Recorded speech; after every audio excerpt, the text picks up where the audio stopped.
incompleta, ok? Além dessas listas de exceção, nós também temos outras motivações que transformam o Mercosul em uma união aduaneira incompleta, uma união aduaneira imperfeita. Exemplo, o Mercosul não efetuou a devida harmonização das legislações dos Estados-membros. Desculpa.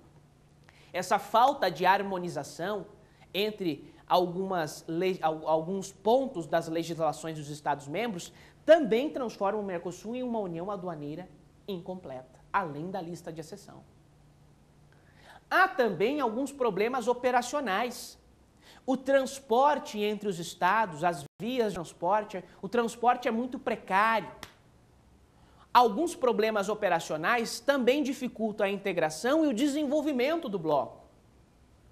Esses motivos materiais operacionais também nos levam à conclusão de que o Mercosul é uma união aduaneira incompleta. Tudo bem? Vamos a mais uma pergunta. Professor, o Mercosul prevê a proteção dos direitos sociais? Essa pergunta também é extremamente interessante. Veja bem. 5 fases do processo de integração: zona de livre comércio, união aduaneira, mercado comum, união econômica e monetária e união política. Essa terceira fase de mercado comum é o objetivo principal do Tratado de Assunção, é o objetivo principal do Mercosul. Não chegou ainda no seu objetivo principal, está na segunda fase. O mercado comum, a terceira fase, ele é caracterizado pelas 5 liberdades básicas. Um bloco regional que esteja na terceira fase, que é de mercado comum, ele já consagra 5 liberdades básicas. Quais são essas liberdades?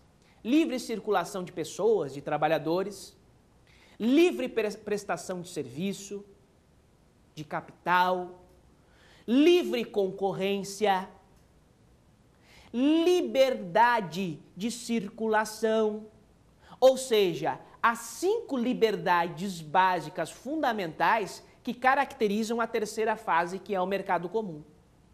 E a livre circulação de trabalhadores, de pessoas, é uma dessas liberdades do mercado comum. Essa livre circulação de trabalhadores é o principal, como é que nós poderíamos afirmar, o principal direito dos trabalhadores que poderia ser assegurado no âmbito do Mercosul. E ainda não foi assegurado. O Mercosul ainda é um bloco eminentemente econômico, que prioriza critérios e padrões econômicos, objetivos comerciais. Protege, mas muito pouco os direitos sociais. Nós temos no Mercosul o direito de livre residência. Isso nós temos. Nós temos um acordo de 2002 que regulamenta o direito de livre residência. Mas nós não consagramos ainda, conforme ocorre na União Europeia, a livre circulação de trabalhadores, de mão de obra. Não consagramos ainda isso. E isso é muito ruim. Isso caracteriza o Mercosul como um bloco que não prioriza os direitos sociais, mas sim critérios comerciais. O documento mais importante para a proteção dos direitos sociais é a Carta Social do Mercosul, de 1998.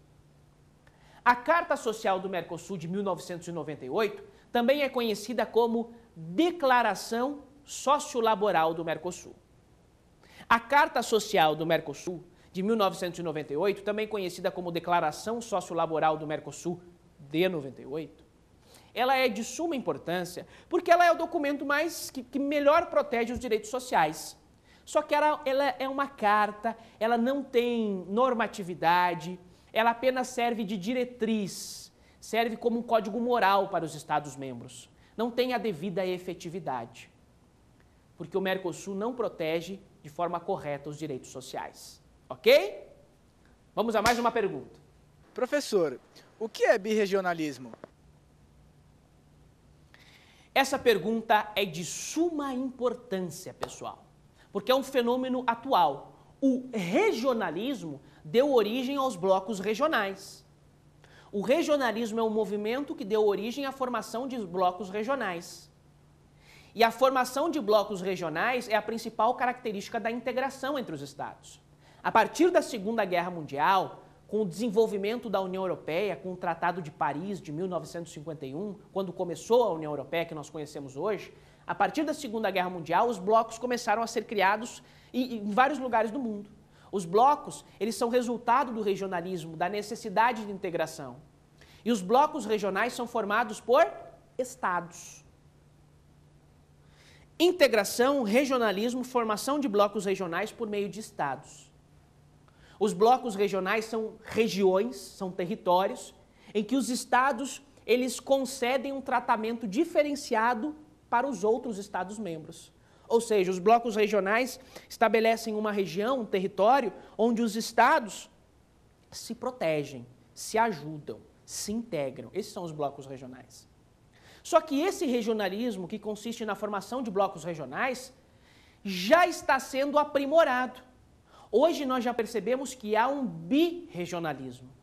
Se regionalismo é a integração entre estados, birregionalismo é a integração entre blocos regionais.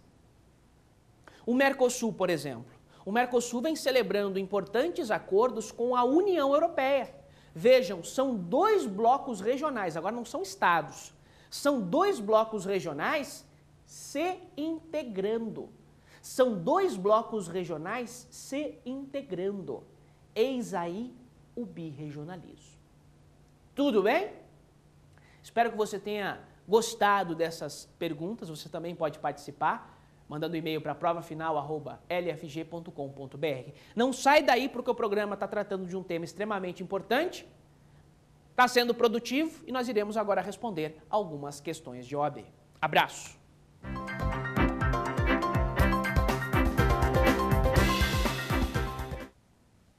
Olá, meus amigos, tudo bem? É muito bom saber que vocês ainda estão aí, estão nos acompanhando, o programa até o final, vem coisa nova pela frente, vamos fazer algumas questões para checarmos se o programa foi produtivo, enriquecermos o nosso conhecimento, motivarmos os nossos estudos e distrair um pouquinho, né?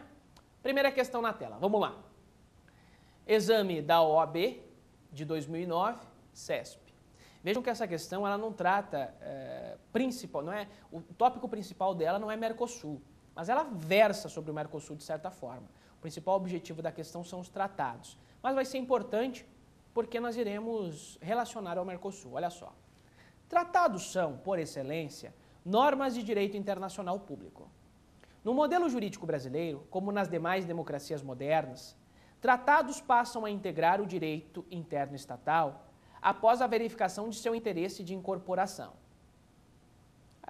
Eu não gostei muito dessa expressão utilizada pelo examinador, verificação de seu interesse de incorporação. Não está muito correto, mas tudo bem.